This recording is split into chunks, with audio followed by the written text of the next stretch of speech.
Mga kaibigan, pakinggan po natin ngayon ang isa pang natatanging kasaysayan na ilalahad sa atin ni Annie.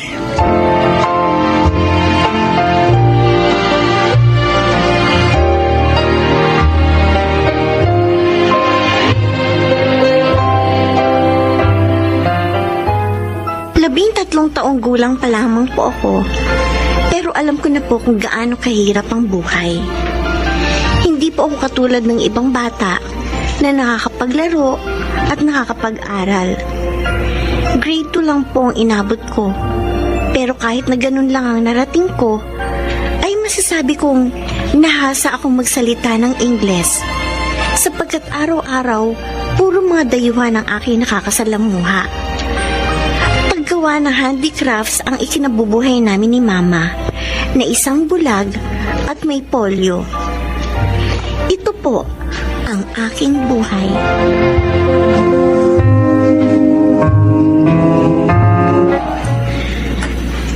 Ayan.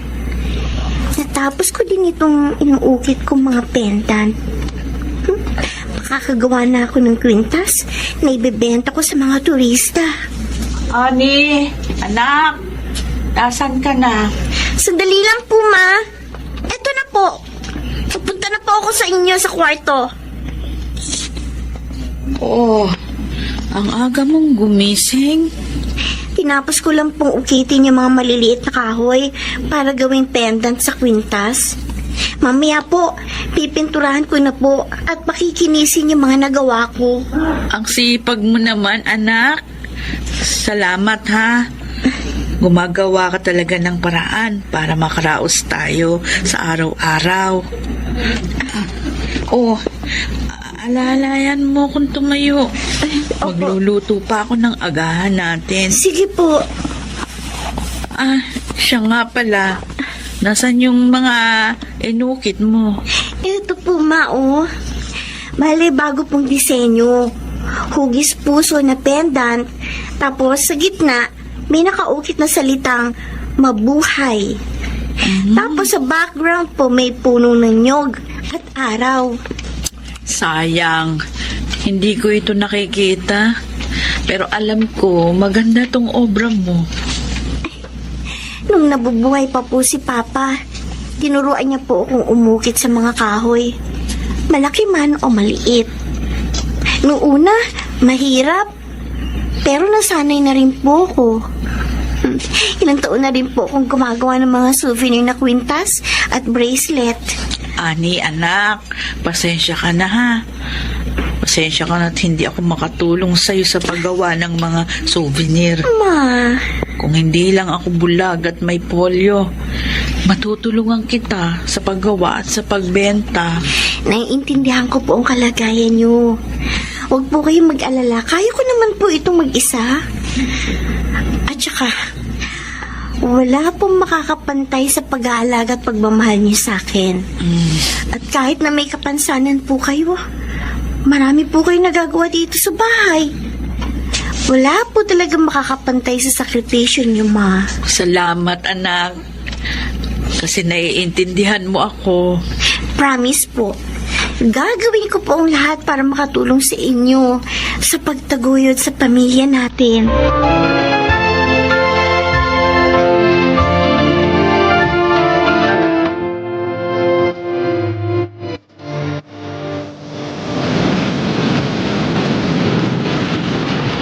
Wow!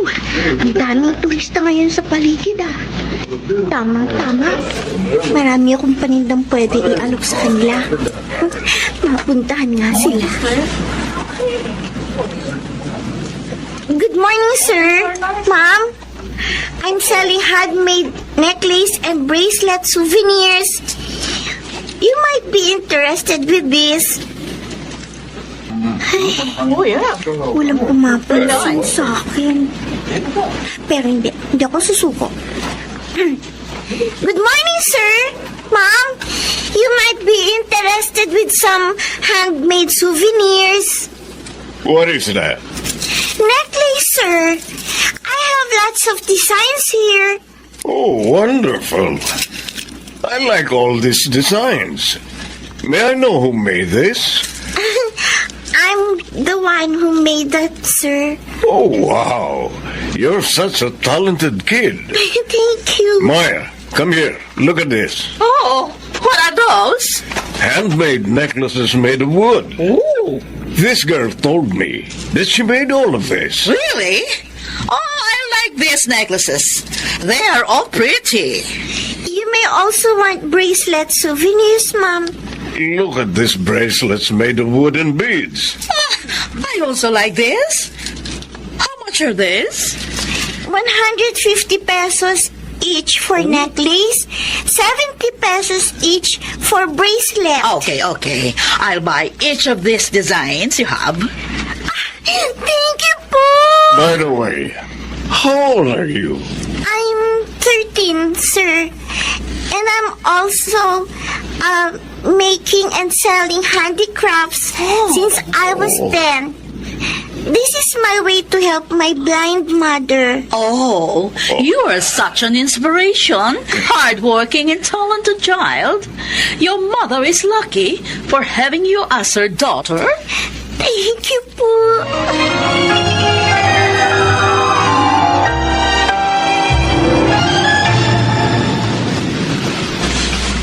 Gabi na. Ayos naman ang kinita ko ngayong araw. Sapat na to para sa gastusin namin ni Mama para bukas. Ani, Huh? buti nakita kita. Kaya pa kita hinahanap. Kukolektahin ko na yung vendor's fee. 4 na araw ka nang hindi nakakabayad sa akin kasi tinataguan mo ako eh. Pasensya na po, Mang Isko. Maliit lang po kasing kinita ko ng mga nakaraang araw. Kaya hindi po ako makabayad ng vendor's fee ng beach resort na to. Ay, wala kaming pakialam kung nakakabenta ka o hindi. Kailangan mo pa rin magbayad kasi pinapayagan ka namin magbenta dito. Dali! Akin ang bayad mo para sa 4 na araw. Kasama yung ngayong araw. Magkano po lahat? 500 piso. Ang laki naman po. Oh, nagre-reklamo ka pa eh. Matagal mo nang alam na 100 piso kada araw ang vendor's fee dito. Dali! Ang nabayad mo. Pupuntahan pa ako. Eto po. Yung resibo po. Ha? Resibo? Opo. Bukas ko na lang ibibigay sa'yo. Nakalimutan kong dalhin eh. Yan na. Okay po. Bukas ko na lang po kunin. Ang laki naman nung nabawas sa kita ko ngayong araw. Pero may natira pa naman kahit 200 piso. Pagkakasyahin na lang namin ni Mama to sa buong araw.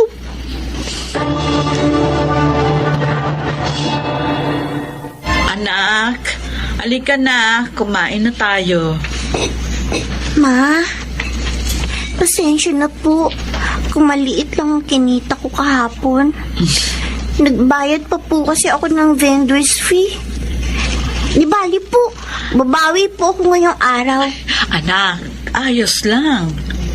Naiintindihan ko ang pagod at sakripisyo mo. Basta ang importante lang sa akin nakakauwi ka ng ligtas sa bahay pagkatapos mo magtrabaho. Ma, Mm. pag nakaipon po tayo ng malaki, ipapagamot natin yung mga mata ninyo para makakita na po kayo. At para makatulong na ako sa iyo sa paghahanap buhay. Sana po, Ma, umasenso na ang buhay natin. Hindi imposible yan, anak. Lalo na at masipag ka. Darating din ang panahon na makakamtan mo rin ang mga pangarap mo sa buhay.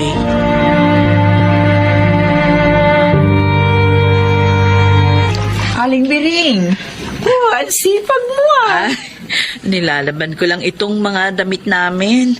Ang dami na kasi. Hindi ka ba nahihirapan dyan?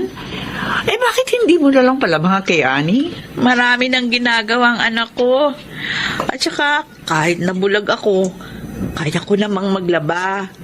Ilang beses ko nang ginagawa ito. Sige, Aling Biring ha. Mauna na ako. Basta mag-ingat ka. Lalo na nga, Madulas yung simento hanggang dito sa sampayan mo. Huwag ka mag-alala. Mag-iingat ako. Tsaka, hindi ako pababayaan ng Diyos. O, sige, maiwan na kita. Sige. Ay. Ayan. Wala na akong nakakapang damit na kukusustin at pipigain pa. Oh, pwede ko nang isampay itong mga nabanlawang kong mga damit. Nalabang ko na ito, malinis na ito.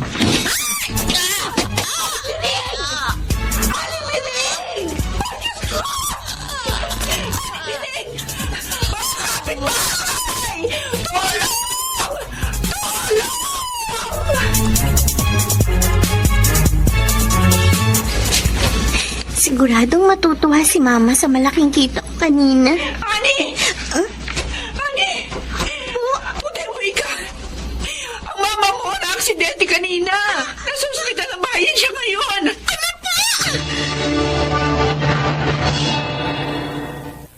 Mama! Wala na ang mama mo, Ani. Aling Mila! Hindi ko po kayang tanggapin. Napatay na si Mama. Ang sakit.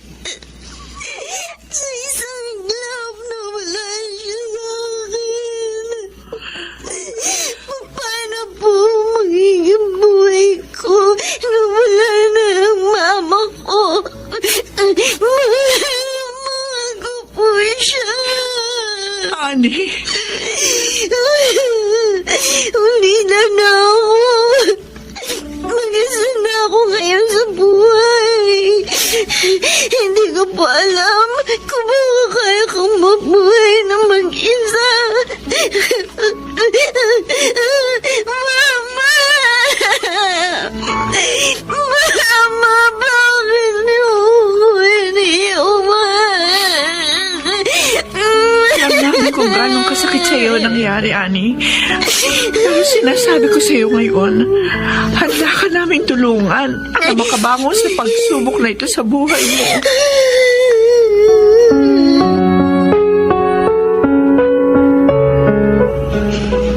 Ayan. Natapos ko ng pintahan yung mga pendant at wooden beads na inukit ko para sa mga kwintas at bracelet. Isang buwan na ang lumipas. Simula nang mamatay si Mama. Pero hanggang ngayon, ramdam ko pa rin ang presensya niya sa aking puso. Namimiss ko na siya. Kung nasaan man siya ngayon, sana masaya na siya kapiling ni Papa. Kailangan ko nang tanggapin na hanggang sa panaginip ko na lang makakasama si Mama. Sandali lang po. Sandali po, bubuksan ko na po. Oh, Ani, naistorbo ba kita? Hindi naman po, Aling Mila. Napadalaw po kayo. Gusto ko lang ibigay sa itong isang plastic na mga Indian mango. Kapipitas lang ng anak ko yan kanina umaga. Salamat po. Malaking bagay po ito sa akin. O ano, kumusta ka naman? Kaya mo pa bang mabuhay ng ganito? Sa awa po ng Diyos, nakakaya ko naman po. Ginagawa ko po tulad ng ginagawa ko na dati. Ayun po, kumikita naman po ako. At nakakaraos kahit papano. Wala ka bang balak na humingi ng tulong sa DSWD? Hindi na lang po. Kaya ko naman po ang sarili ko. At saka ayoko pong dalhin sa youth center o sa bahay ampunan. Handa ko pong tiisin ng ganitong klaseng buhay. Sigurado ka ba, Ani? Opo, Aling Mila. Huwag niyo po akong alalahanin. Kasi kahit nawala si Mama, alam ko po, binabantayan niya ako. At higit sa lahat, niniwala po ko na hindi po ako pababayaan ng Diyos.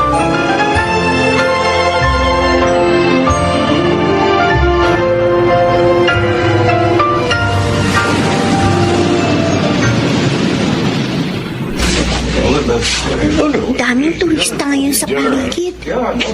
Sana makabenta ako ng marami. Hey, young lady, Good morning, sir. you still remember me? Yes, sir. I still remember you. Anyway, I came back because my friends and relatives liked the necklaces and bracelets I bought from you before. I want to place an order. 100 pieces of necklaces and 100 pieces of bracelets as part of the souvenirs for my wedding. Really, sir? Oh, ano? Kaya mo bang ma-meet ang aking demands? Anyway, my wedding is almost 2 months from now. Kayang-kaya po. Good, good. I'll pay you half of the total amount as my down payment for my order. And I'll pay you the remaining balance on the day you deliver my orders. Okay ba yun? Yes, sir. Sir, you know what? Hulog po kayo ng langit sa akin. Maraming salamat po sa pagtitiwala niyo sa talento ko.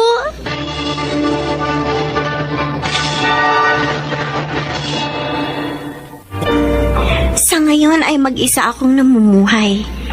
Pero salamat sa Diyos kasi patuloy po niya akong sinusuportahan. Pagkatapos kong ma-deliver ang 200 pieces na wedding souvenirs na order sa akin ng isang foreigner, ay dumami pa ang aking mga orders. Oo, nakakapagod kasi ako lang mag-isa ang gumagawa. Pero okay lang yun dahil nakikita ko naman pong nagbubunga ang aking paghihirap. 17 years old na po ako ngayon, pero pinagmamalaki ko po ang aking naabot. Hindi man ako makatuntong ng paaralan, pero binihiyaan naman ako ng talentong nagpabago ng aking buhay. At dahil dito, nananatiling positibo ang pananaw ko sa buhay. Ako po si Annie, isang handicraft maker. At ito ang aking buhay. Mga nagsiganap, Rosana Villegas, Phil Cruz, Susan Robles, Leonel Benamin, Alan Ortega, at Chiquit del Carmen Amor. Naglapat ng angkop na tunog Jerry Mutia sa musika ni Buboy Salonga. Supervisyong teknikal Eric Lucero at Bong Muyar. Creative Consultant Phil Cruz. Katulong sa produksyon Anching Cruz. Sumulat ng ating kasaysayan Krishna Senga. Sa direksyon Salvador M. Royales. Ito ang aking buhay.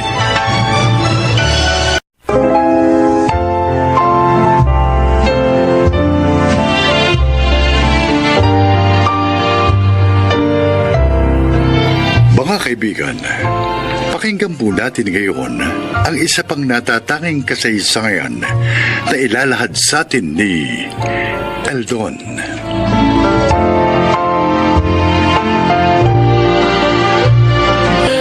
Walong taon bago nagkaanak ang aking mga magulang. Akala nila hindi na sila magkakaanak pa. Kaya naman laking tuwa nila nang isilang ako. Lalong naragdagan yon ng ipanganak ni inay si Lara. At dahil sa pagsisikap ng aming mga magulang, naibigay nila sa amin ng maayos na buhay. Pakinggan po ninyo ang aking paglalahad.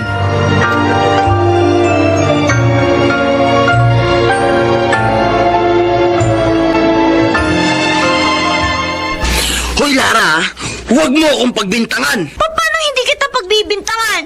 Eh, ikaw lang naman ang dumating dito. At narito lang kanina sa ibabaw ng TV wallet ko na may lamang pera. Ngayon wala na yung laman. May pera ako, Lara! Dahil namasada ako ng tricycle. Eh, kuya, please naman, ibigay mo na. 2 weeks na allowance ko yun Pambili ko pa ng project ko. Gaga! Anong ibibigay ko wala nga sa akin? Nakakainis naman Nangyari dito, ha? Malayo pa ako. Dinig ko na yung boses niyong dalawa. Nawawala po yung pera ko, Nay! Dito ko lang naman naiwan sa ibabaw ng TV yung wallet ko eh. Kaya dumating lang si Kuya Eldo na wala na yung laman ng wallet ko. Eldo naman, pagpapasada ka naman ah. Eh bakit pati kapatid mo kailangan mong nakawan? Wala nga sa akin yun!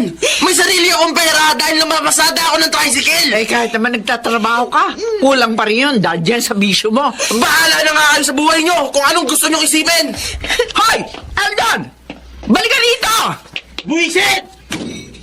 Hindi niya na kayo pinansin, Nay. Ay, naku. Paano na kayo yung pera ko? 2 weeks kong baon yan eh. Pambili ko pa ng project. Siya, ako na ang bahala, Lara. Pero huwag mo na ito sabihin sa tatay mo, ha? Baka mamaya, ma-high blood na naman yun.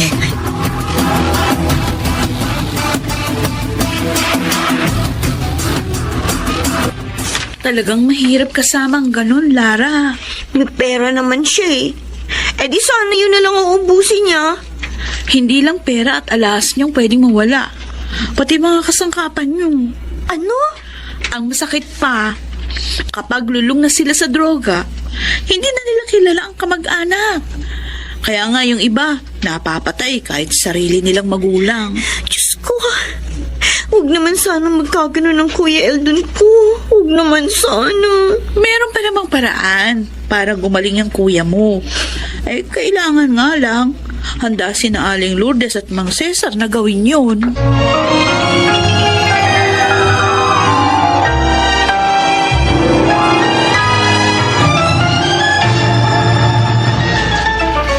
Lourdes, nakita ko sa labas ang bunso natin. Sabi niya, dumating si Eldon. Nasaan siya? Ayun, natutulog. Magaling. 2 araw siya nawala. Ngayon basta na lang uuwi at matutulog. Nasaan yung boundary ng tricycle? Eh, ubus na raw eh. Ba't talaga namang... Hindi pwedeng ganyan, Lourdes. Sobra na siya. Dahil sa bisyo niya, pati kabuhayan natin, winawaldas niya. Kailangan iparehab na natin ng lalaking yan. Binanggit ko na sa kanya ang tungkol doon. Pero ayaw niya, Cesar. Tatakas daw siya kapag pinilit natin siya.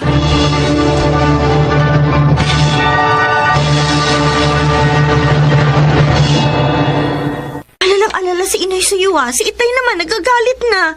Dahil 1 linggo ka nang hindi nagbaboundary. Wala akong pakialam sa kanila. Kuya, mga magulang natin sila. Maawa ka naman sa kanila. Respetuhin mo naman. Ang daldal mo! Bakit mo kasi nantok? Dahil daldal ka ng daldal! Tama naman yung sinabi ko ah. Dahil sa drugs, nawawala ka na ng respeto kina Inay at Titay. Tumahimik ka! Walang yaka! Bakit mo sinaktan ng kapatid mo? Magaldal siya eh! Pakialamera! Nagagalit ka dahil totoo ang sinasabi niya. Sana naman kayo naglimay ng barkada mo. Sana naman kayo bumatak. Wala na kayo ron! Walang yaka! Oh, Tado ka, ha? bad trip kayo ah! Kinakampihan niyo pa ang babaeng yan? Dahil napastangan ka! Sabihin mo, bakit sinanla mo ang tricycle na ipinapasada mo? Bakit? Sasaktan ako! Buti nga hindi ko pa ibinenta ang tricycle niyo eh! Walang yaka. Sa halip na humingi ka ng tawad, yan pa sasabihin mo? Ha? Anong klase kang anak? Itay! Itay, bakit mo? Ano po nararamdaman niyo? Sakit. Ang ulo ko.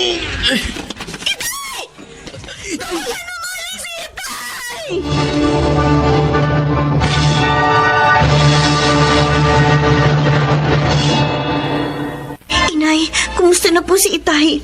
Ano po sabi ng doktor? Lara, nasa panganib ang Itay mo. Ipanalangin natin siya para maligtasan niya pagkaka-stroke niya. Diyos ko! Inay! Inay, kumusta na po si Itay? Inay, si Kuya po. Anong ginagawa mo rito?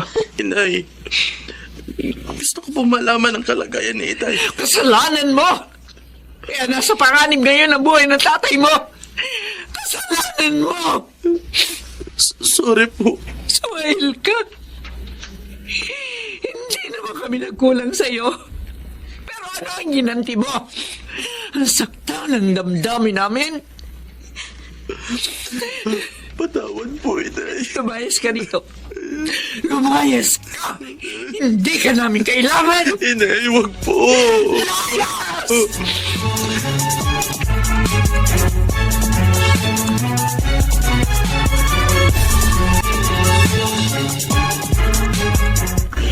Lara, ito yung mga notebook ko. Kopyahin mo na lang dyan yung mga lecture natin para bukas ready ka sa test. Salamat, Ruby. Kumusta na si Mang Cesar? Ayun, naiuwi na namin siya kahapon, Inay. Kaya nga hindi ako nakapasok eh. Kasi tinulungan ko si Inay. Ngayon naman, nagtinda siya ng kakanin para may dagdag na panggastos kami. Mabuti na lang. Nakahingi kayo ng tulong sa isang radio station, ano? Oo nga eh. Kaya nakaraos ang problema namin sa ospital. Sabi pa nga ng mga tumulong sa amin, aalalayan nila pa rin si Itay sa gamutan niya dito sa bahay. Mapalad pa rin kayo sa kabila ng lahat. Tama ka. Kaya nga nagpapasalamat pa rin ako sa Diyos. Pero si Inay, galit na galit siya kay Kuya.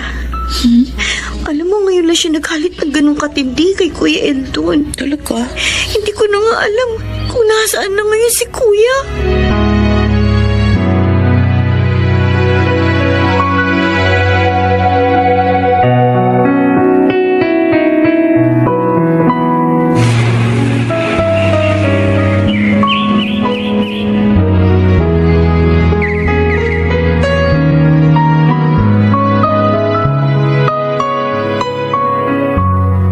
Eldon, mahigit 2 taong ka rin nawala.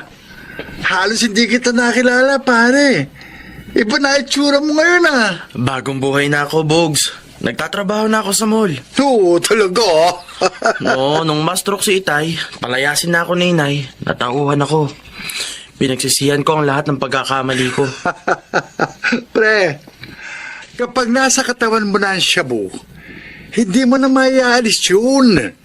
Hindi ka na makapagbabago pa. Huwag kang magagalit, ha? Pero hindi totoo yun. Oh, Maraming dating adik na nakapagbago at may maayos na buhay ngayon. At ang tinatahak nilang landas, ang siya ko ring tinatahak ngayon. Sana ganun din ang gawin mo, Tol. Iwan mo na ang pagdodroga bago pa mahuli ang lahat sa'yo.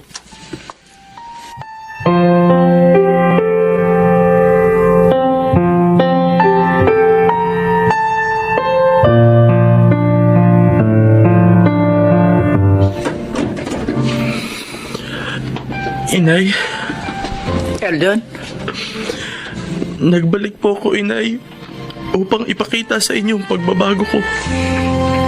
Matagal ko na pong iniwan ng shabu. May maayos na nga po akong trabaho ngayon. At nakakaipon na rin po. Pwede ko na po kayong matulungan, Inay. hindi namin kailangan ng tulong mo.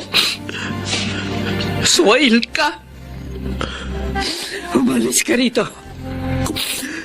Kung hindi po ninyo ako kayang patawarin, tatanggapin ko po.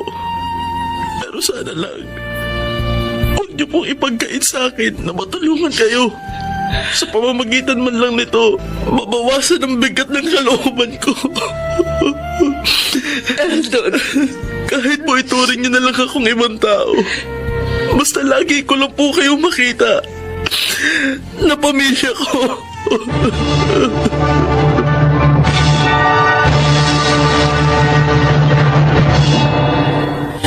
Mahirap ang malulong sa bawal na gamot. Kaya sana, huwag na itong subukan pa ng mga tagapakinig. Sa awa ng Diyos, napatawad din ako ng aking pamilya, lalo na ni Inay. Sana po ay kinapulutan ninyo ng aral ang aking inilahad. Ako po si Eldon, dating adik, at ito ang aking buhay.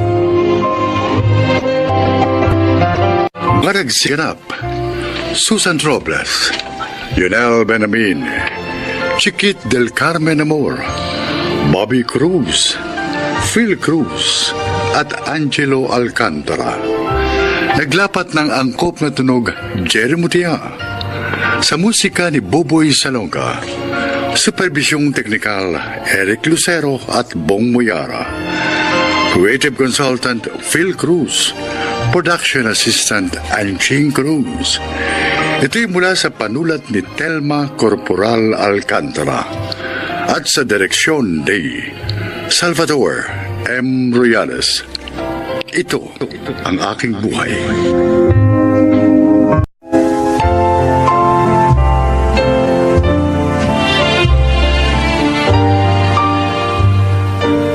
Mga kaibigan, sa araw na ito ay isa na namang nilalang ang magbabahagi sa atin ng kanyang buhay upang kapulutan ng aral. Siya po ay si Amelia.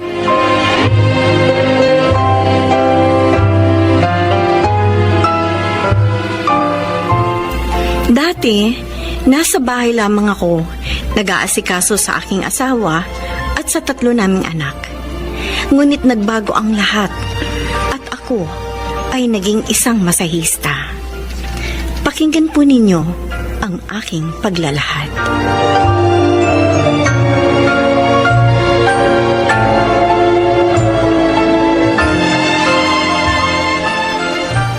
Kumusta naman ang trabaho mo, Amelia?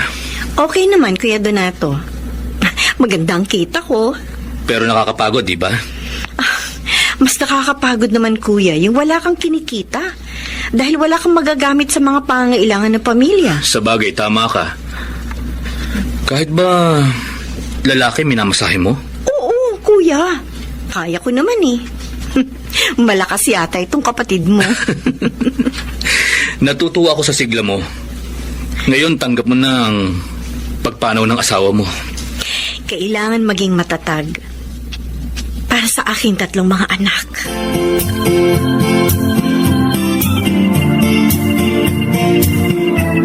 Maglilinis tayo ng bahay ngayon, Rina. Magluluto at maglalaba para mabawasan naman ang hirap ni inay. Oo, Kuya Ronald, nakahanda na ako. Wala na naman akong gagawing assignment dahil tinapos ko na lahat kagabi. Alam mo, naawa ako kay inay. Hindi madaling magmasahe. Masakit sa katawan yon. Lalo na pag marami ka nang namasahe. Kami nga rin ni Bunso nakaawa sa kanya. Kaya nga sabi namin, dapat mapasaya natin si Inay. Magagawa natin yon sa pamamagitan ng pagtulong sa kanya at sa pag-aaral ng mabuti.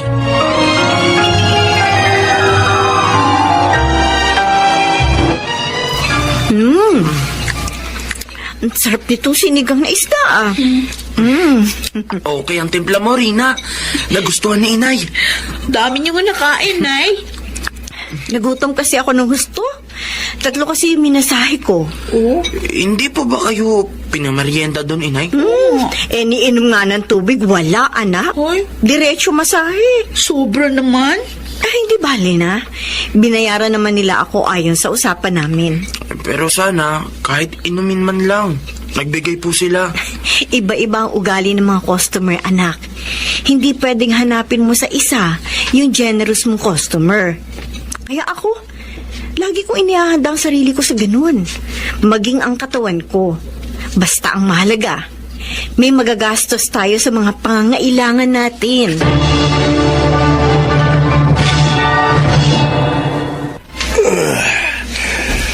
Ang sarap mo talagang magmasahe, Amelia. Ang gaan ng pakiramdam ko. Salamat po, Sir Marlon. Si Ma'am Ho, hindi po ba magpapamasahe? Magpapamasahe rin.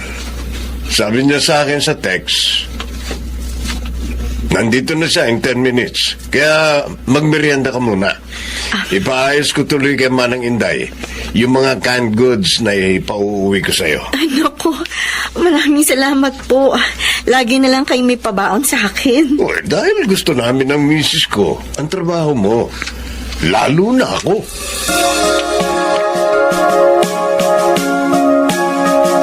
Pasensya ka na, Amelia, ha? Napaghintay kita ng matagal. Nasiraan ka sa yung sasakyan namin. Okay lang po yun, Ma'am Armida. Ang mabuti pa, maghapunan ka muna habang naliligo ako. Naku, nakakahiya naman po, Ma'am. Ako nga nahihiya sa iyo eh. Isang oras mo na ako hinihintay. Kaya kumain ka na muna. Para pagdating mo sa inyo, matutulog ka na lang.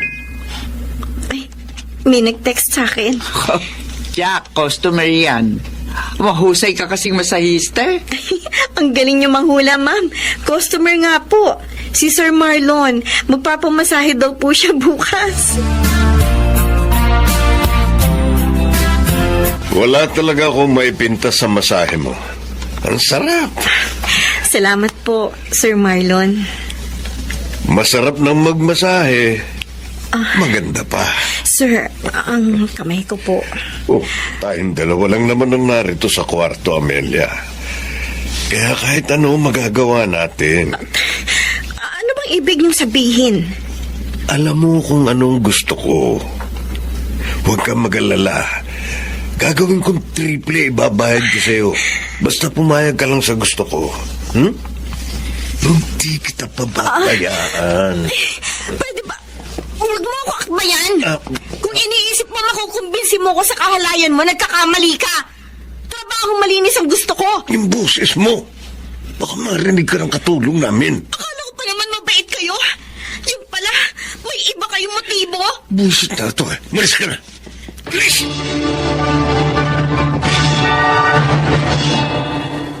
Hindi ko akalaing ganun ang tingin niya sa akin, mga anak. Akala ko pa naman, mabait si Sir Marlon. May masama palang motibo. Ang sama niya. Ang sarap bugbugin. Kuya Ronald, wag. Makakasuhan ka nila kapag ginawa mo yun. Magkakaproblema tayo. Tama si Rina, Ronald. Kalilimutan niyo na lang yun. May mga pagkakataong kahit galit tayo, dapat pa rin maging mahinahon upang maiwasan natin ang kapahamakan. Huwag niyo na silang puntahan, Nay.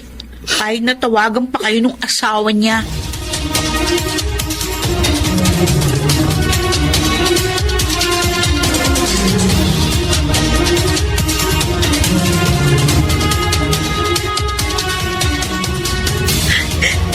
Siniraan niya ako sa asawa niya. Ho, bakit po kayo umiiyak? Ikaw pala, Rina. Wala. Masakit lang ang ulo ko. Nay, alam ko po hindi totoo yun. Kasi may kausap kayo sa cellphone nyo kanina. Tapos nun, umiyak na kayo. Bakit po ba? Nasaktan lang ako, anak. Tumawag kasi ang asawa ni Sir Marlon at pinagsalitaan ako ng masakit. Kaya siya inakit ko daw ang asawa niya. Malamang yun yung sinabi ng Marlon na yung sa asawa niya. Para hindi na kayo kuning masahista. Okay lang naman sa akin yun. Dahil talaga naman hindi na ako pupunta sa kanila para maiwasan siya. Nasaktan lang ako sa sinabi ni Ma'am. Di bale, Nay. Pag nakatapos na kaming mag-aral, hindi na kayo magmamasahe pa. Promise yan.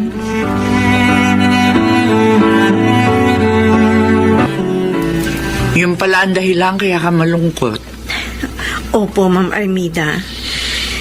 Nabawasan ang mga customer ko. Bali, 2 pamilya rin po yun eh. Kasi nga mga bigay sila sa akin ni Sir Marlon. Tapos siniraan po ako ni Sir sa kanila. Kaya ayaw na nila akong kunin. Kalimutan mo na yun. Makakahanap ka rin na iba pang customer. Ang inaalala ko lang naman po ang pag-aaral ng 3 kong anak. Sa bagay na yan, matutulungan kita. Kaya huwag ka na mag-alala. Ma'am Armida? Sagutan namin ng asawa ko ang matrikula ng 2 mong anak. Talaga po, Ma'am? Oo, sabi. Abay, nakakatulong nga kami sa hindi namin kilala ng personal. Eh, lalo kang dapat namin tulungan. Dahil masahista ka namin. Kilala namin. Pati pamilya mo.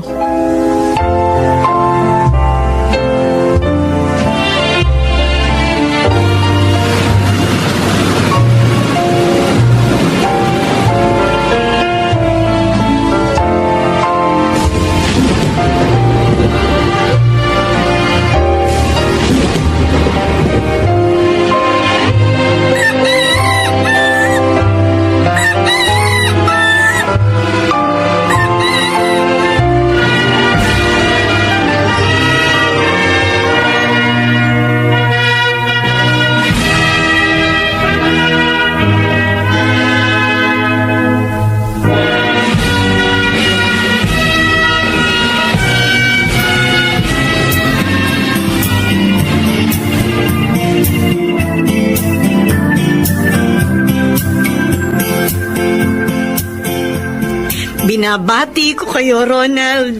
Rina, sa wakas, natapos din ninyo ang inyong kurso. Dahil po yun sa pagsisikap at pagtsatsagaan nyo, inay.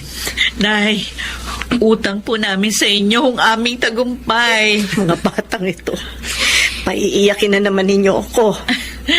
Umiiyak na nga ako nang sabitan ko kayo ng bulaklak eh. Totoo lang po ang sinasabi namin, inay. At dahil tapos na kami ng pag-aaral, tutuparin na namin yung pangako sa inyo, Nay. Hindi na kayo magmamasahe pa. Kayo naman ang paglilingkuran namin. Tama, kami na lang po ang mamasahihin nyo.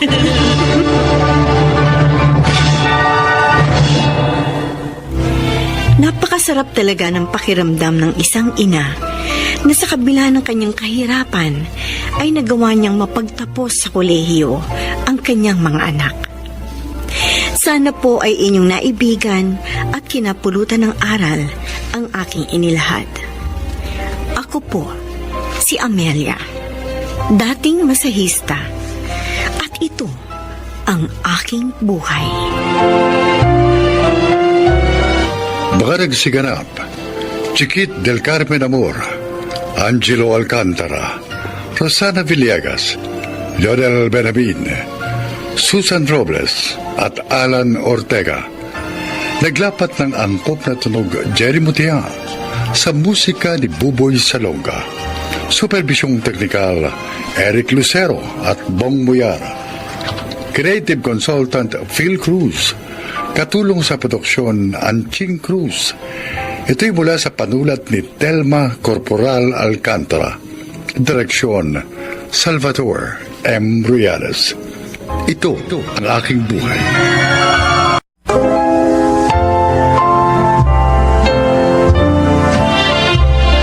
Magandang araw po mga giliw naming tagapakinig. Marinig natin ngayon ang isang kasaysayan na kapupulatan nyo ng aral sa buhay. Ito ay ang kwento ni Melody. Halos 6 na buwan pa lang kami ni Efren nang mapagdesisyon na naming magpakasal sa huwes. Oo, aaminin kong hindi ko pa siya lubos na kilala noon. Pero dahil na rin siguro sa pagmamahal ko sa kanya, kaya ako nga nagawa yun. Pero sa paglipas ng mga araw at buwan, unti-unti kong napapansin na mga abnormalidad sa kanyang pag-uugali. Minsan, responsable siya, minsan hindi. May mga araw na sweet siya, ngunit may mga araw din na halos isumpa niya ako. Pabago-bago siya ng mood. Pero sa kabila nun, nanatili ang pagmamahal ko sa aking asawa. Tay, pengi po ang pambiling tinapay. Nagugutom na po ako. Wala akong pera. Kahit man lang barya dyan, wala ka natira? Eh kung meron ako, di sana ibinigay ko na sa inyo. Kaso wala nga eh. Wala na sa ko ngayon. Natalo ako sa pustahan. Yung perang binigay ko sa'yo, inaksaya mo lang sa bisyo mo? Efren naman! Bakit? Masama ba? Nagpakahirap ako sa paglalabada para may makain lang tayo. Kung aasa lang kasi ako sa'yo, sigurado matagal na kami patay ni Totoy nang dahil sa gutom. Hindi ko na po kaya, Tay. Nagugutom na po ako. Bakit pa ang kulit mo? Sinabi ko nga wala akong pera, ha? Tumabay nga rin. Tabi. Papasok ako! Ano sabi mo? Ha? Teka, ano ba mas mahalaga sa'yo? Ang pamilya mo o yung bisyo mo? O bakit hindi ba halata? Ha? Hayop ka! Aray! Hayop ka!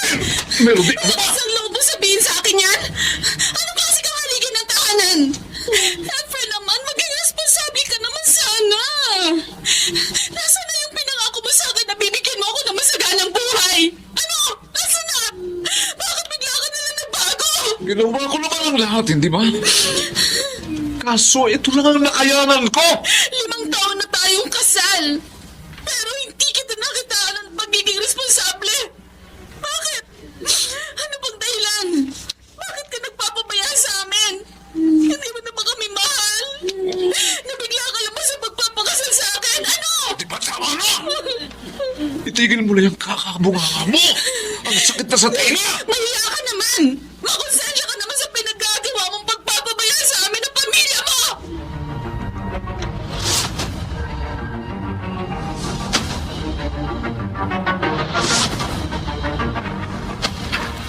Oh, diyan ka na pala.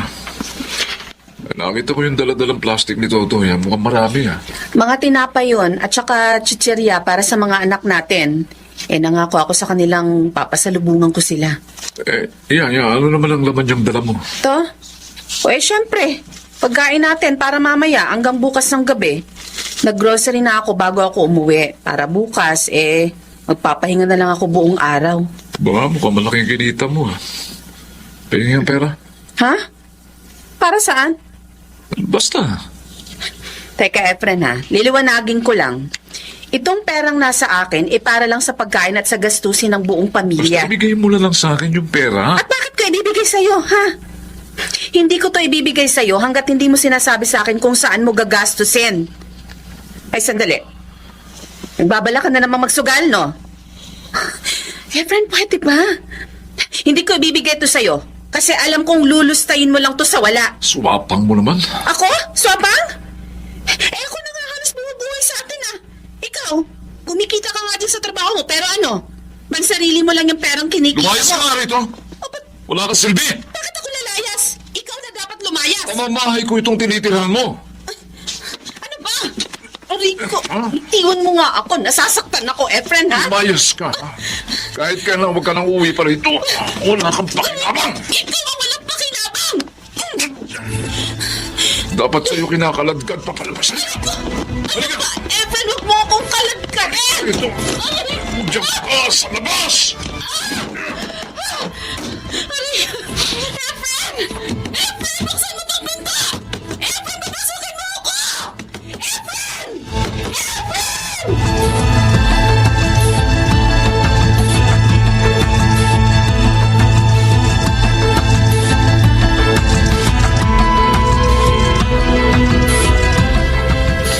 Ma, pasensya na po kayo kung dito muna ako titira sa inyo.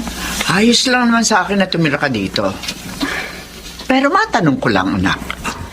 Bakit ba kayo madalas mag-away ng asawa mo, ha? Nalululong po kasi si Efren sa bisyo. Nagiging pabaya siya sa amin ni Totoy, ang mga anak namin. Pero ang higit kong pinagtataka, pabago-bago ang ugali niya. Minsan, sweet siya. Minsan, bigla na lang magagalit at mananakit sa akin. Sa totoo lang, Melody, napupuno na ako dyan sa asawa mo. Gusto ko siyang kausapin na masinsinan. Ma, baka po lumaki ang gulo. Hindi, anak. Kailangan malaman ko kung ano ba talaga ang plano niya sa inyo ni Totoy. Sige po. Kayo pong bahala. Yan ang epekto ng pagpapakasal mo sa lalaki. Hindi mo naman lubos na kilala. Man naman eh. Sisi ka man. Huli na ang lahat.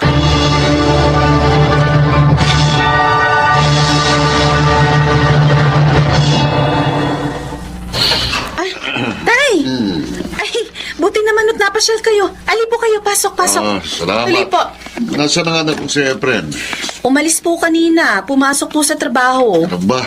Opo. Ay, siya nga pala, nakausap ko mama mo. Nakiusap sa akin na bantayan ko raw kayong dalawa. At dahil sa pag-aari ko itong bahay na tinitirhan nyo, hindi ka makatatanggi sa akin. Sakaling tumira ko dito, Ay, babantayan ko kayong dalawa ng apo ko para maiwasan na yung pang-aabuso sa inyo ni Efren. salamat naman po kung ganun. Kahit papano, may tagapagtanggol na po ako ngayon. May sasabihin ako sa iyo, ha? Nagkamali ako dahil matagal ko itong inilihim sa iyo. Ho? Gusto kong protektahan sana ang anak ko pero dahil asawa ka niya, napagtanto kong karapatan mong malaman ang lahat tungkol sa totoong pagkatao ni Efren. Bakit ho? Ano po bang meron kay Efren? Siguro naman napansin mo, bago-bago na ugali si Efren, may pagkakataong mabait siya, may pagkakataong ding walang hiya siya.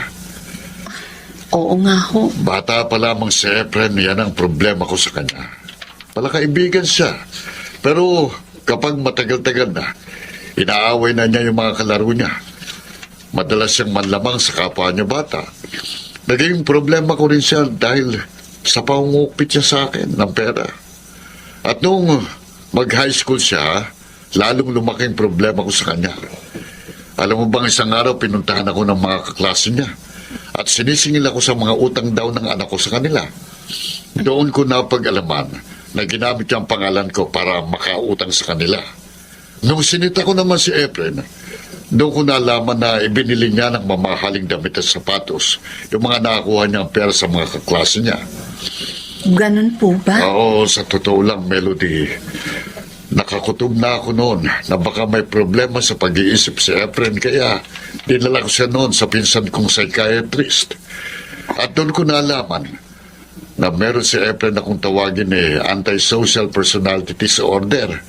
Ang mga taong may ganong klaseng sakit, walang pakialam sa responsibilidad, moralidad, at concern sa iba. Ang tanging pakialam lang niya yung pansarili niyang interes. Wala rin konsensya ang taong may ganitong sakit.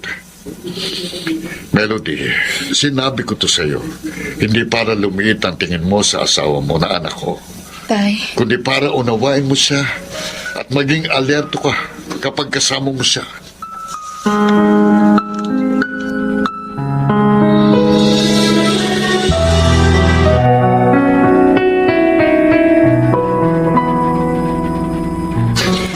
Good night, Efren. Walang yawa. Efren, bakit mo ako sinaksak? Bakit? Papapayin kita. Diyos ko! Oy! Oy! Tay! Tay, tulong! Tay, sinaksak ako ni Efren sa balikat. Tulungan niyo ako! Ano nangyari?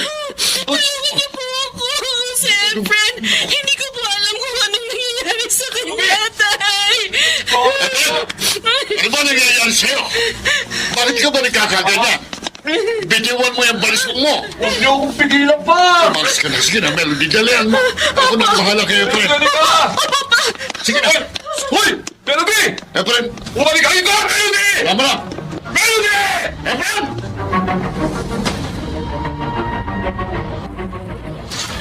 Nakakatakot na yung asawa mo, Melody. Pinuin mo. Bigla ka na lamang yung sinaksak na walang dahilan.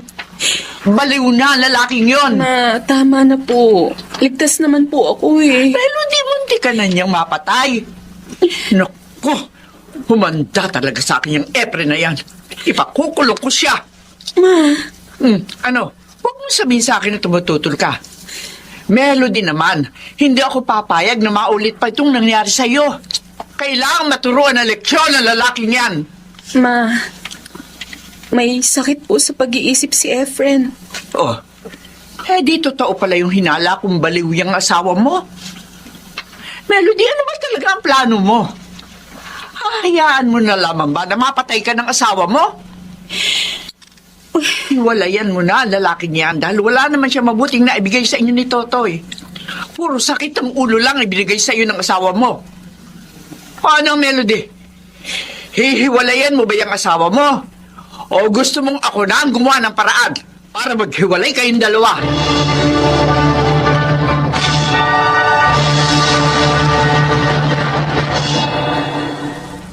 Bern, kumusta na si Efren? Yun. Dinadala namin siya ni Papa sa psychiatrist para ma-therapy. Ano mo, Ate Melody, parang baliwala lang sa kanya na umalis na kayo ni Totoy sa bahay. Ganun ba? Tama yung decision mong lumayo muna sa kapatid ko habang tinetherapy siya. Para matahimik na ang buhay niyo ng pamangkin ko. Alam ko, nasasaktan ka sa nangyayari sa asawa mo. Oo. Mahal na mahal ko pa rin si Efren. Pero kailangan kong gawin to para sa amin ni Totoy. Bern, may pag-asa pa bang gumaling si Efren? Hindi ko alam, ate. Yung psychiatrist na ang nagsabi na bihirang gumaling ang isang tao sa ganong klase ng sakit. Bern. Dali nga. Oh, ikaw pala, Melody. Efren, Anong ginagawa mo rito? kinakamusta ka lang? Bakit? Ha? Samantalang di mo na ako mahal. Nagkakamali ka, Kuya Efren. Mahal ka ng asawa mo. Pero kailangan niyang lumayo sa'yo dahil... Anong dahil? Anong dahil? Ha? Ipagpipilitan nyo na naman pa sa akin na baliw ako? Ha? Ikaw, Melody, Efren, anong kailangan mo sa akin, ha? gusto ko lang sanang magpaalam sa'yo ng maayos. At saka, gusto kong humingi ng tawad sa'yo sa biglaan kong pag-alis dati. Sorry. Hindi ka na babalik sa akin? Babalik din ako. Pero hindi pa sa ngayon. Kailangan mo munang mag-therapy. At kailangan ko ring hanapin ang sarili ko. Melody. I'm sorry kung dinala kita sa ganitong buhay. Wala akong pinagsisisihan, Efren. Dahil minahal naman kita. Sige. Aalis na ako. Ipagdarasal ko na sana gumaling ka kaagad. Melody. Paalam. Huwag ka mag-alala. Magkikita pa rin tayo.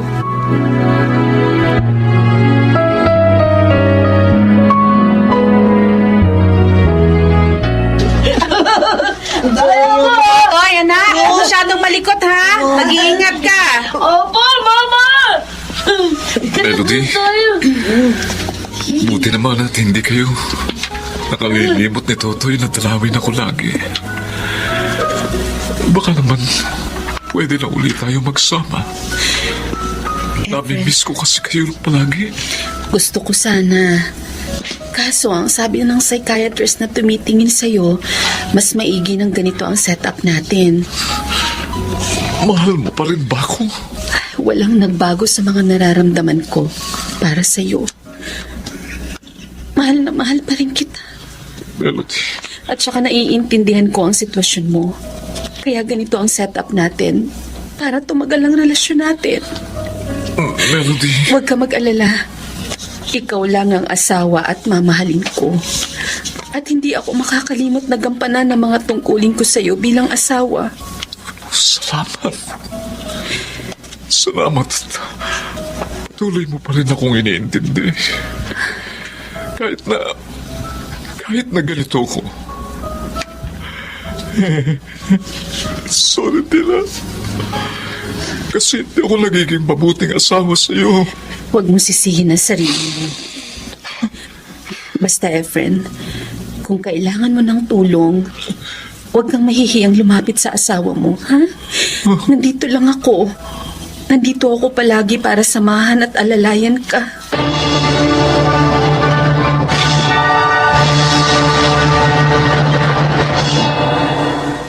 Sa ngayon ay going strong pa rin ang relasyon namin ni Efren bilang mag-asawa. Pagamat magkaiba pa rin kami ng bahay na tinitirhan, yung kasi ang payo sa amin ng aming psychiatrist para tumagal ang aming relasyon. Hindi kami pwedeng magsama sa iisang bubong dahil na rin sa sakit niya. Pero bilang asawa niya, handa naman akong unawain ang kalagayan niya at handa ko siyang damayan sa mga pagsubok na dumarating sa kanya. Ako si Melody at ito ang aking buhay. Mahirap ang sitwasyon ng mag-asawang Melody at Efren. Pero kailangan nilang maghiwalay ng tinitirahan para na rin sa kabutihan ng lahat. Ngunit sa kabila ng pagsubok, ay hindi pa rin sumusuko si Melody at handa pa rin niyang gampanan ang pagiging asawa kay Efren. Palagi nating tatandaan na ang pagsasama ng mag-asawa ay hindi laging masaya. Kadalasan, kailangan pa muna nating dumaan sa pagsubok at makalabas sa problema ng magkasama. Mga nagsiganap, June Martin Legaspi, Lionel Benjamin, Phil Cruz, Susan Robles, Rosana Villegas, at Jenaline de la Cruz sa papel na Melody. Naglapat ng angkop na tunog Jerry Mutia, sa musika Buboy Salonga, supervisyong teknikal Bong Buyar at Eric Lucero, creative consultant Phil Cruz, production assistant Anching Cruz. Ito'y mula sa panulat ni Krishna Senga, sa direksyon Salvador M. Royales. Ito ang aking buhay.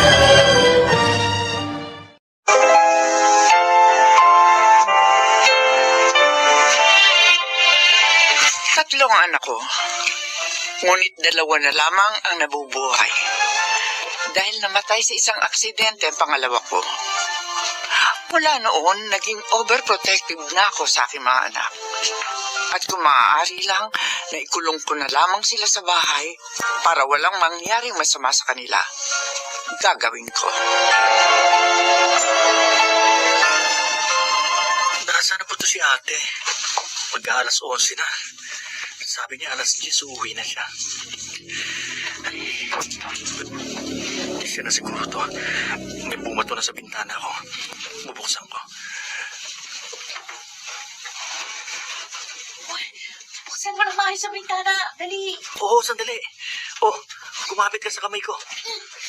Paolo? Si Mama. Ate, bilisan mo na pagkakit sa bintana.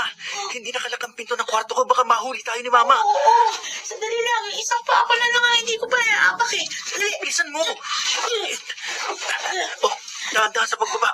Baka marinig tayo. Paolo! Sige na, magayos ka ng itsura mo. Ma, sandali lang ako.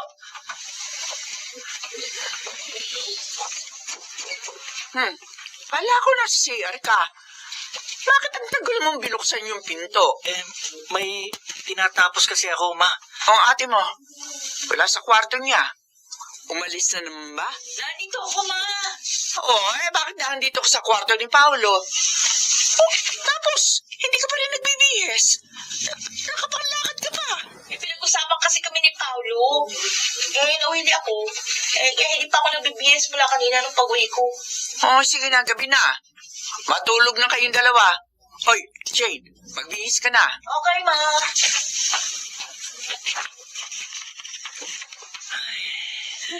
Akala ko mahuhuli na tayo. Bakit kasi ginabi ka na naman? Nag-jam lang kami ng mga friends ko. Nag-catch up. Kayo talaga mga babae, oo. Ang haba niyong magchikahan. Ay, by the way, thank you, bro. You're my savior.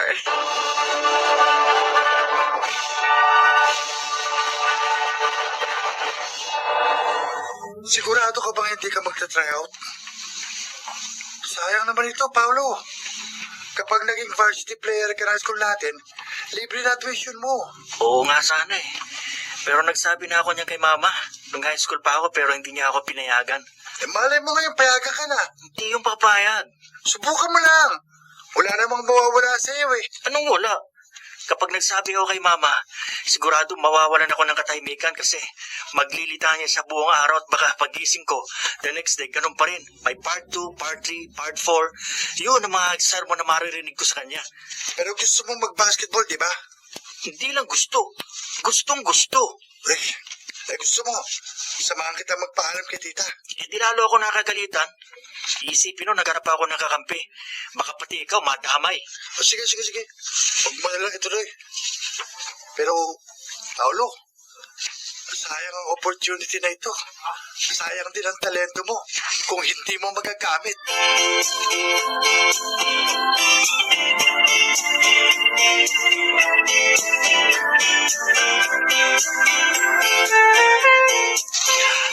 Maraming salamat dito sa dalamang leche planirma. Ako, paborito to ng dalawang ko. Naku ate, ang daming umorder niya sa akin ngayon. Nag-deliver nga ako dyan sa katabi niyong bahay.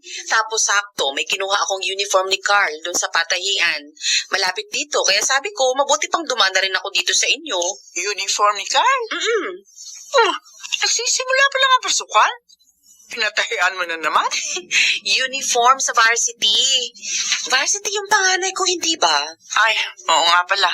O si Paulo, di ba magaling sa basketball ang buso mong yun, ate?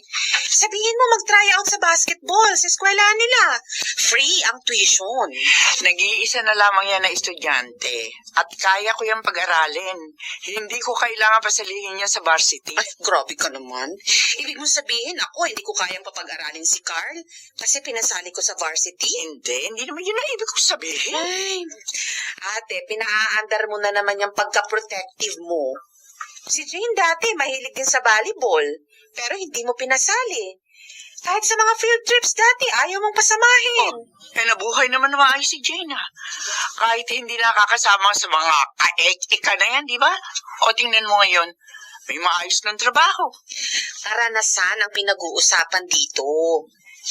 Pinagkakaitan mo sila ng pagkakataong maranasan ang pinagdaraanan ng mga kabataan kagaya nila. Alam mo, nasasabi mo yan? Kasi hindi ka namatayan ng anak eh. Ate, Hindi naman ako ganito dati, di ba? Pero nang mamatay si Erwin sa aksidente sa motor, dahil pinayagan ko siyang lumabas kasama ng mga barkada niya, napagtanto kong dapat pala ay doble ang pagprotekta natin sa ating mga anak. Paano kung mabalian niya si Paolo dyan sa basketball na yan? Physical na laro yan. Paano kung madisgrasya yan habang naglalaro? Kaya bang tumbasan ng scholarship ang buhay ng anak ko? Hanggat kaya kong protektahan mga anak ko, gagawin ko yun.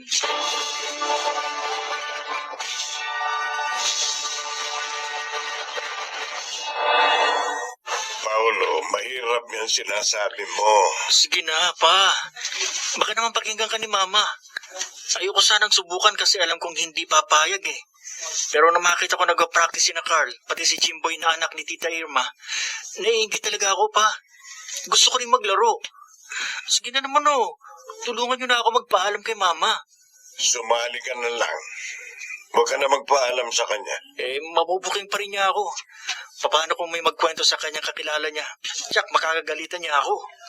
Uy, makakagalitan ka lang. Pero at least, makakapaglaro ka. Pa naman. Totoo ang sinasabi ko. Itago mo na lang sa mama mo na player ka ng varsity.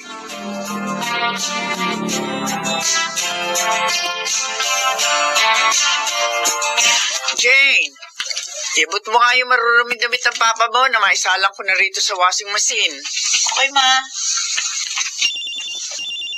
May tumatawag. Teka, no, marulong to ah. Sino kaya ito? Hello? Ako nga. Oh, bakit? Ano? Nasa ospital? Sino ma? Sino nasa ospital? Nasa ospital daw ang kapatid mo!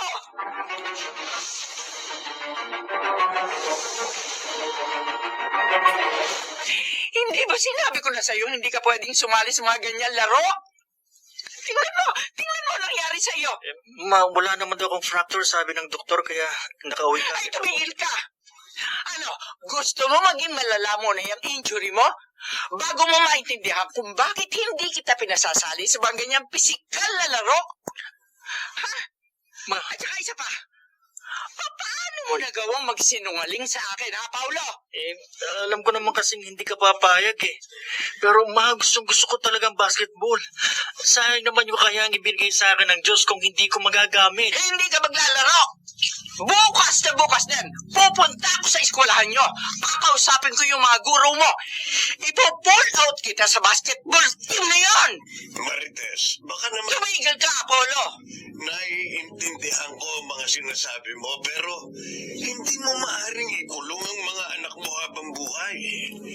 Kailangan nila lumabas sa comfort zone nila para matuto sa buhay. Hanggang nabubuhay ako, poprotektahan ko sila. Hindi na proteksyon ang ginagawa mo.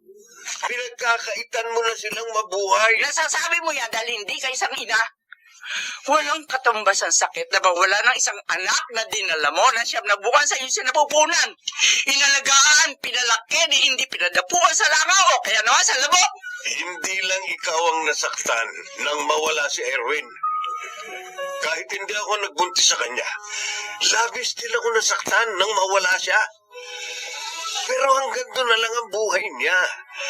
Kahit pa ikinulong mo siya noon sa bahay, mawawala pa rin siya sa atin dahil hanggang doon na lang ang oras na ipinahiram sa kanya ng Diyos. Sa ginagawa mo sa mga anak mo, para mo na rin silang pinapatay.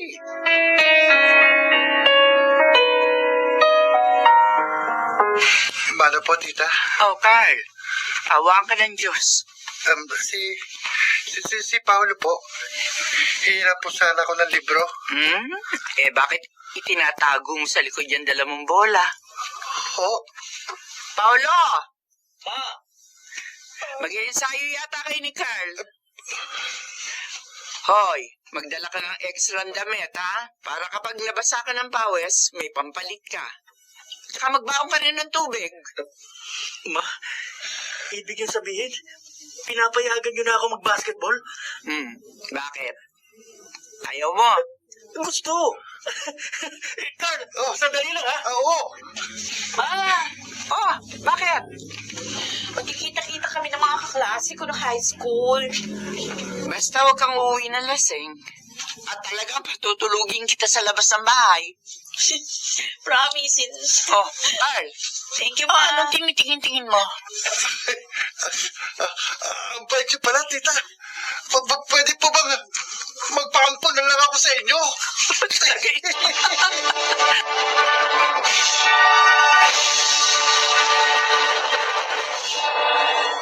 Matagal bago ko naunawaan na hindi natin maaaring pigilan ang kaligayahan ng ating mga anak sa pagnanais natin na maprotektahan sila. May mga karanasang hindi natin maaaring ipagkait sa kanila. Bagamat nag-aalala tayo sa kanilang kaligtasan, wala tayong ibang magagawa kundi ang manalig sa Diyos na Siya ang mag-iingat sa ating mga anak. Ngayon, mas naging malapit kami sa isa't isa ng aking mga anak dahil mas nauunawaan ko na sila. Sa mga kapwa ko overprotective na ina, nawa po ay may natutunan kayo sa aking kwento. Ako si Marites, ang aking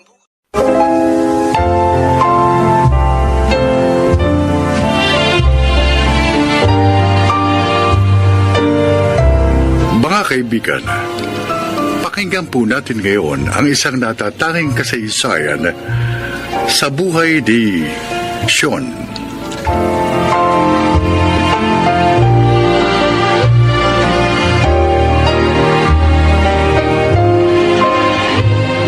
Ako'y simpleng babae.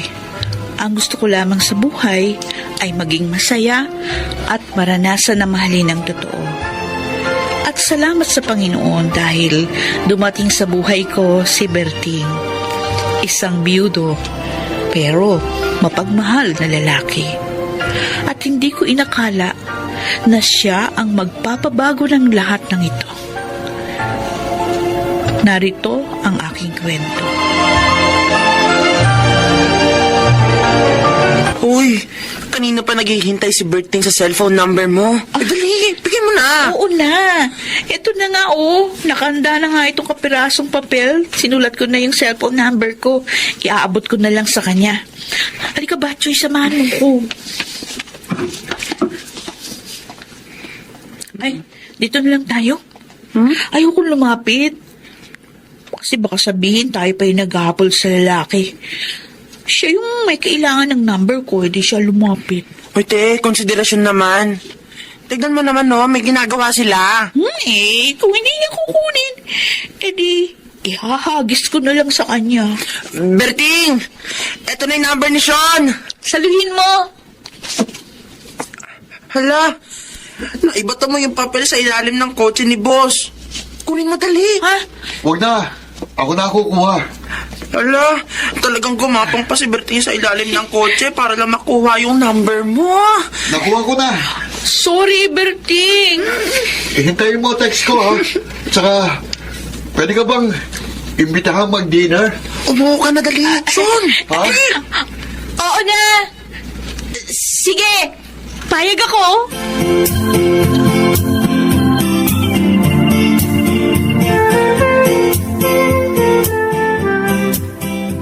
Oh, mga anak, nandito na ako. Pa, may bisita po pala kayo.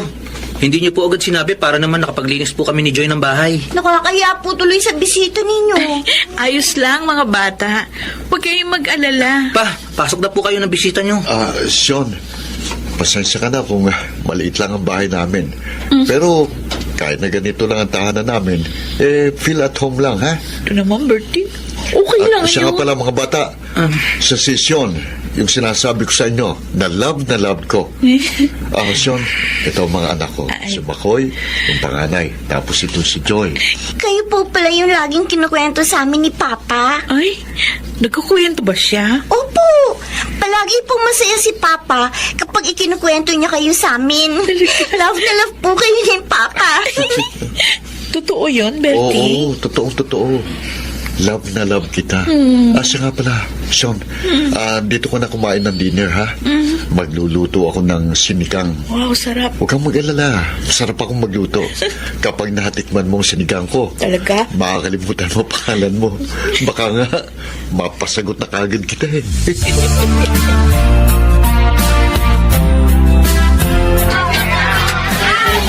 Kamusta naman si Berting sa'yo, Sean? Naku, alam mo ba, Choy, tingin ko, parang nai-inlove na ako sa kanya. Baka naman na-inlove ka lang sa kanya dahil sa awa. Ang sabi mo, naiiyak ka mo sa mga ikinuwento niya sa iyong talambuhay niya. Siguro isa yun sa mga dahilan. Kaya nga, kapag ako'y naging girlfriend niya, hindi ko siya lolokohin. Tulad nung ginawa sa kanya ng asawa niya. Alam mo ba, nung kinuwento niya sa akin yung talaga, naku, napaluha ako. Kahit nasa jeep kami, nakakahiya. Friend, sigurado ka na ba na mahal mo siya? Oo naman. Kung ganun pala, bakit hindi mo pa siya sagutin?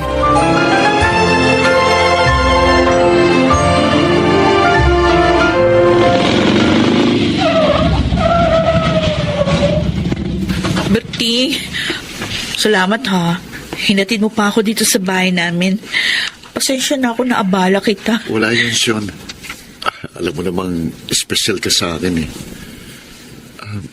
Sean, nung nalaman mo yung tungkol sa buhay ko, na-turn off ka ba sa akin? Bakit naman ako mata-turn off? Kasi mahirap lang kami. At nakita mo naman yung katayuan namin, di ba? Wala naman ako nakikitang dahilan para ma-turn off ako sa'yo. Sinama kita hindi para magpaawa sa'yo, kundi para mapatunayan sa'yo na malinis at tapat ang hangarin ko. Gusto ko rin na malaman mo agad na iwalay na ako sa asawa at tanging ikaw lang ang iniuwi ko at iniangkas ko sa motor ko. Alam na mga kapitbahay ko yan, kahit magtanong ka pa sa kanila. Sean, mahal kita. Maniwala ka sa akin. Huwag kang mag-alala. Naniniwala naman ako sa'yo. Tinatanggap na kita bilang boyfriend ko. Ting, parang kailan lang. 2 buwan na tayo nagsasama. Sean, hindi ka ba nagsisisi na pinili mo akong makasama? Bakit naman ako magsisisi? Siyempre, mahirap lang ang buhay ko. Palagi tayong kinakapos sa pera. Malaki kasing gastos natin eh. Lalo't nag-aaral pa ang 2 kong anak. Gusto kong kumanda ang buhay natin, Sean. Gusto ko guminhawa ang buhay mo sa piling ko. Ano naman yung plano mo? Bala kong magtrabaho sa abroad. Sa tingin ko, yun lang ang makapagpapaginhawa sa buhay natin. Meron ako nakausap na recruiter. Naghanap siya ng painter sa Saudi. Interesado ako ron. Sige. Susuportahan kita sa balak mo.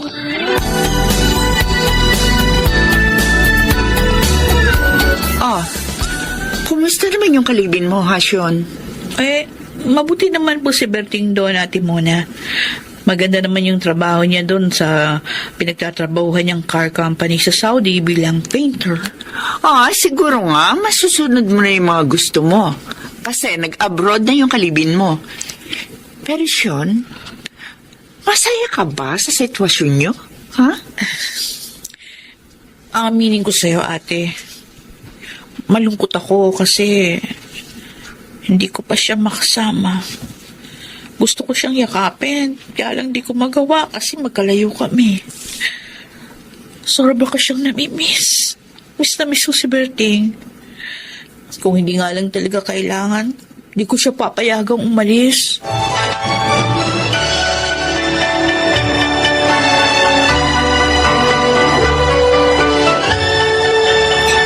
Ito na naman po ang ulam, Tita Sean. Makoy, pasensya na kayo.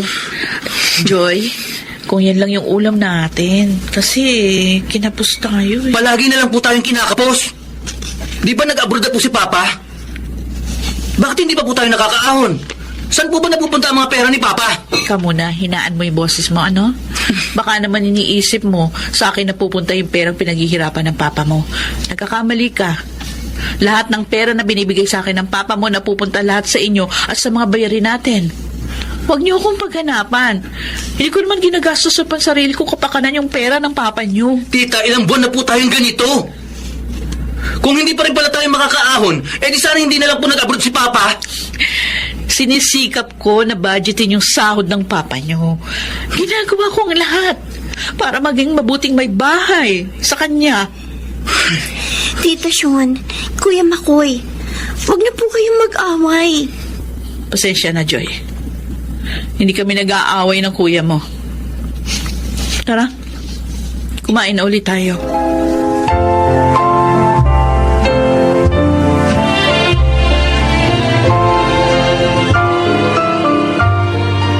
Makoy! Makoy, mag-usap tayo. Buksan mo tong pinto. Ayoko kayong kausap! Ano ba yung mga pinapost mo sa Facebook laban sa akin? Ako walang kwentang ina? Halos sumabusan na nga ako ng oras sa sarili ko dahil sa pag-aalaga sa inyo magkapatid. Sinikap ko maging mabuti sa inyo ni Joy. Kahit minsan, hindi ako nagpabaya. Ano itong ginagawa mo, ha? Sa kabila ng lahat ng sakripisyo ko sa inyo, ito lang igaganti mo? Tita Sean, wag na po kayong magalit kay Kuya Makoy. Kasi ang kuya mo, tinuri ko na kayong mga anak ko. Bakit naman ganon? Bakit hindi niyo ako maituring na sarili niyong ina? Bakit? Tita, pagpasensyahan niyo na po si Kuya. Matagal na ako nagpapasensya sa kanya. Makoy! Kung ayaw mo sa akin, sige. Hindi kita pipilitin na tanggapin ako bilang nanay mo.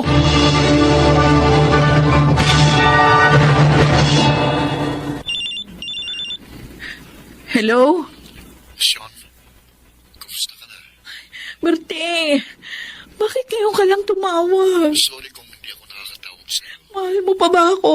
Oo, mahal na mahal kita. Bakit natiis mo na 2 linggo wala kang call o message man lang? Nabalitaan ko lang kasi yung pag-aaway niya ni Makoy. Nasakitan ako kasi doon sa ginawa mo sa anak ko kaya hindi ako nagme-message sa'yo. Pero sa totoo lang, miss na kita. Kung alam mo lang. Bakit ako? Hindi ba ako nasasaktan doon sa mga pinagsasabi ng anak mo laban sa akin? Iba ba yung sinabi niya sa'yo sa pinakikita niya sa akin? Tapos ikaw, sana naman pumagitna ka kasi wala naman akong kasalanan sa'yo. Kami lang ang may problema. Pero ano?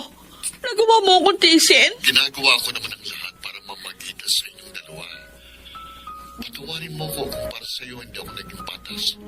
Pero sa pagkakaalam ko, naging patas ako sa inyo. Sorry na, please. Magpatawaran na tayo. Ayusin na natin ang problema natin. Saan matatapos din ito? Huwag tayong magpadala sa mga problema. Marting! Huwag tayong maghihiwalay kasi masasaktan ako. Mahal na mahal kita. Ipangako mo sa akin na kahit nasa gitna tayo ng pagsubok, ako lang ang mamahalin mo at kahit kailan, hindi mo ako iiwan. Oo. Pangako. Walang iwanan. Kaya natin ito.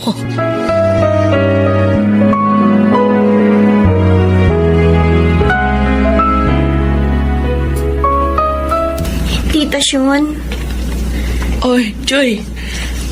Oh, may pagkain na doon sa mesa. Mag-agahan ka na. O nga pala, kumusta ang kuya mo mo? si Kuya Makoy po, ayun po, inaapoy ng lagnat. Ha?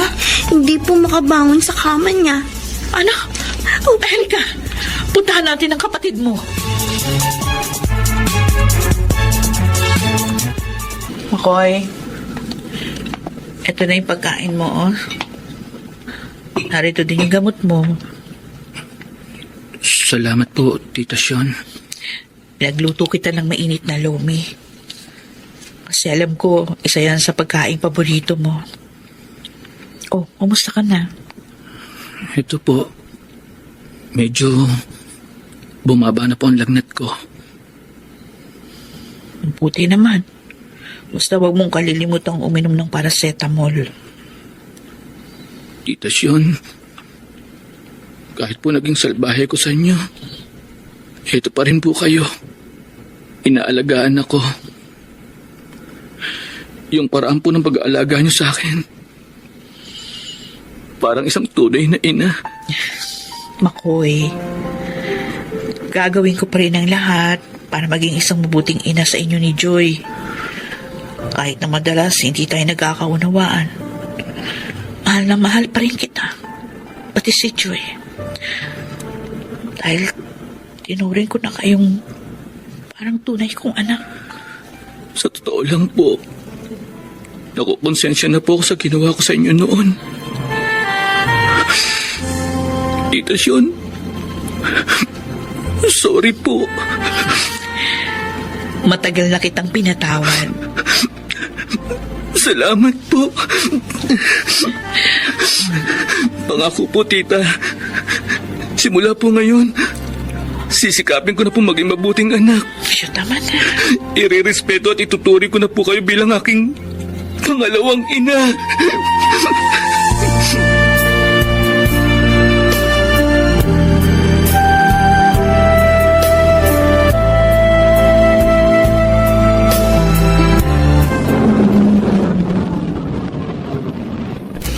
Tita Sean! Kuya Makoy! Andiyan na po yung taxi ni Papa! Oh, Sean, mga anak!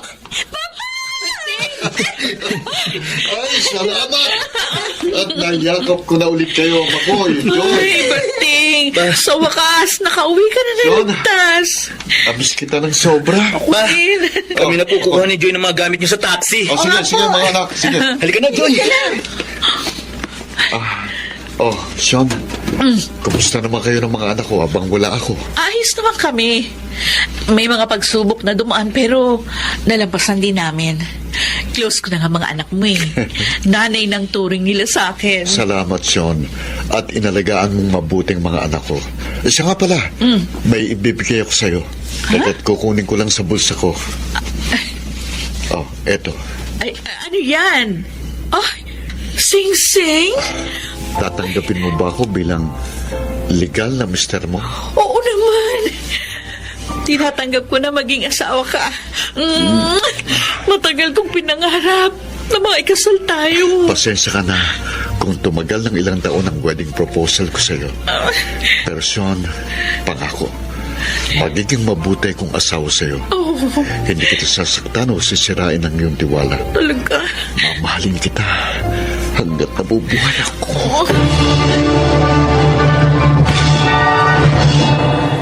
Nagpapasalamat ako sa Diyos dahil kahit na maraming pagsubok na dumating sa aking buhay at sumukat ng pasensya ko, nalampasan ko agad yon.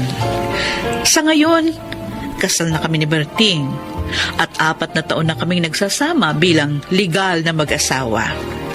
Samantala, mama na ang tawag sa akin ni Makoy at Joy at masaya ako dahil malaki ang paggalang nila sa akin. Hindi na nag-abroad si Berting dahil meron kaming business na tinayo. At sa awa ng Diyos, masasabi ko na successful yon. Wala na akong mahihiling pa. Masaya na ako sa buhay ngayon, kapiling ang aking pamilya. Ako si Sean, ito ang aking buhay. Ang mga bituin ng radyo na nagsiganap sa ating kasaysayan ay sila Rosana Villegas, Phil Cruz, Angelo Alcantara, Alan Ortega, Chiquit del Carmen Amor, at Susan Robles. Naglapat ng angkop na tunog Jerry Mutiang sa musika ni Buboy Salonga. Supervisyong teknikal Eric Lucero at Bong Boyar. Creative Consultant Phil Cruz. Katulong sa produksyon Anching Cruz. Sumulat ng ating kasaysayan Krishna Senga. Sa direksyon Salvador M. Royales. Ito ang aking buhay.